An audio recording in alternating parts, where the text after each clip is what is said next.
So I've made a huge decision that I no longer want to participate in spiritual communities or connect with people who just want to stay positive or who want to, use the energetic cycles of the celestial bodies as a reason to, blame the planets or blame Mercury retrograde or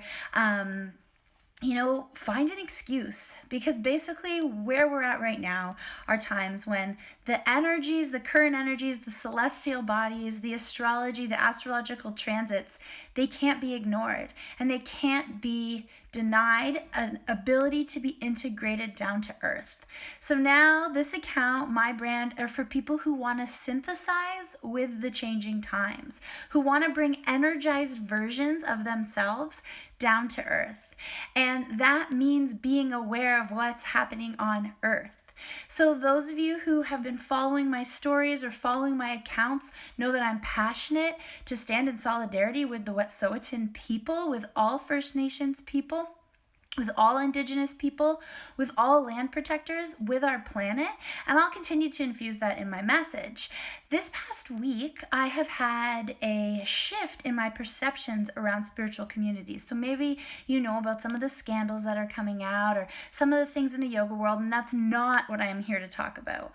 But what I am here to talk about is, for my career here as a online person, primarily talking about energy, primarily talking about intuition, I often associated myself with spirituality, and that means spiritual communities or mindfulness or all that kind of thing.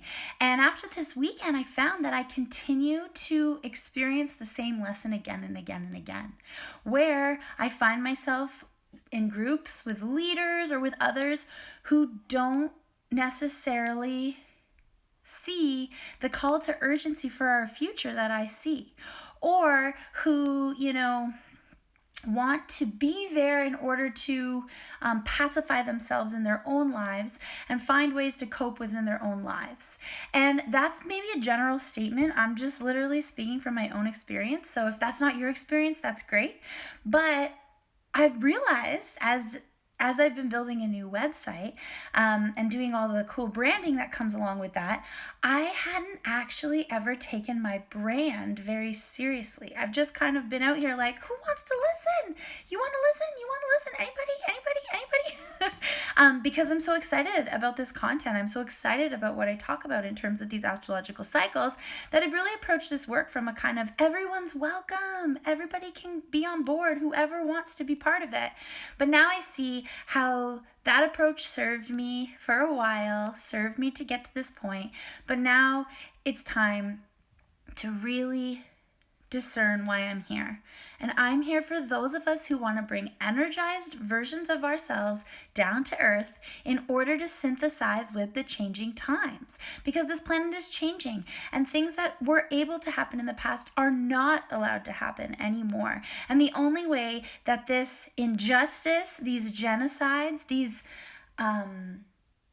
cruelty and corruption, and we could go on and on and on, are going to continue to occur is if we don't speak up, as if we don't speak to it. And so Frida from Unistoten Camp, I shared a live from her in my stories today. You can find her at Get It M Checkpoint on Instagram. She said, people have power. People need to use their voices. And although I'm always one to talk, I've really now wanted to just send out this message to all of you saying that yes, I am here to talk about what's happening on the planet, and I'm going to continue to bridge these astrological cycles down to earth to really demonstrate how we can't just check out. We can't just say, oh, that's the way it's always been, or oh, that's the world, because guess what? The astrological cycles of 2020 are astrological cycles the world hasn't seen. And the cycles that are continuing are cycles that this modern history has not seen. These are also the same cycles that were occurring at very pivotal times of history. And if we want history to repeat itself, then we can stay silent. But if we don't, and I'm on that team, I want to break these cycles. We are breaking these cycles. That's what my content is now going to be geared towards. That's what my new book is geared towards. And I'm really thankful to have you here along with me.